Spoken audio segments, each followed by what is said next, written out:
काणकोणकारांक खूब खुश जाल्ली आसा, आनंद जाल्लो आसा, कारण आज एक इतिहासीक क्षण घडून आयिल्लो आसा।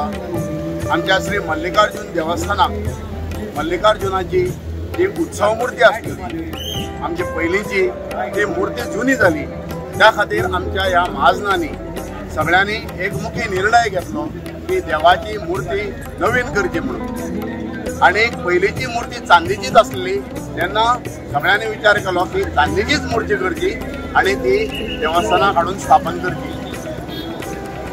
हे देवाचें जे मुर्तीचें काम आसा तें करपा खातीर आमच्या काणकोणाक आमचे सोनार आसात, ठरावीक सोनार आसात। त्या सोनारांच्या कुटुंबांतलो एक सोनार बाब सदानंद वेर्णेकार हो बेळगांवांत मोठें दुकान घालून मूर्ती तयार करपाचें काम, ताजो कारखाना आसा, ताजे कडेन कारागीर आसात आनी तो करता।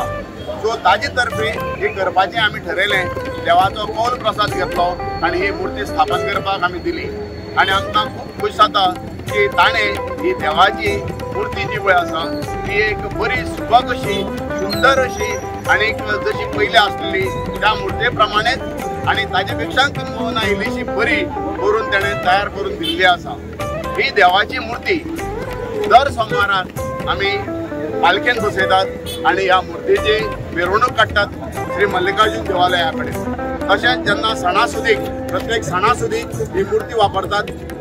ज्या वेळार आमची रथसप्तम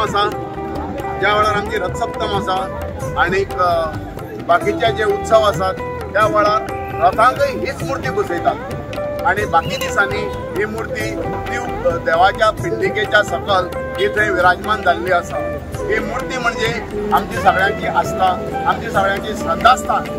तेन्ना ही मूर्ती आज आमी नवीन मूर्ती घडून हाडली आसा आनी आमच्या सगळ्या महाजन, ग्रामस्थ, मुळावी आनी सगळ्या भक्तगणांक आनंद जाल्लो आसा। आनी ह्या मूर्तीचें आज हांगा आगमन जाल्ल्या कडेन सगळे लोक येवन जल्लोश करून ह्या लोकांनी देवाचें स्वागत केल्लें आसा। सुवासिनींनी, असंख्य सुवासिनींनी भक्तिभावान देवीच्यो आरती ओवाळिल्ल्यो आसात। प्रत्येकाक आपापल्या क्षमते प्रमाणे प्रत्येकान देवाची हांगा सेवा केल्ली आसा आनी हजर रावल्ले आसात आनी ह्या खातीर आमी ह्या सगळ्या लोकांचे आभारी आसात। कार्यकारी मंडळ आमचे वतीन तशेंच महाजनाच्या वतीन ज्या लोकांनी आमकां ही मूर्ती स्थापन करपा खातीर आनी हाडपा खातीर आनी करपा खातीर जो पळय हातभार लायिल्लो आसा त्या खातीर आमी खूब आभारी आसात।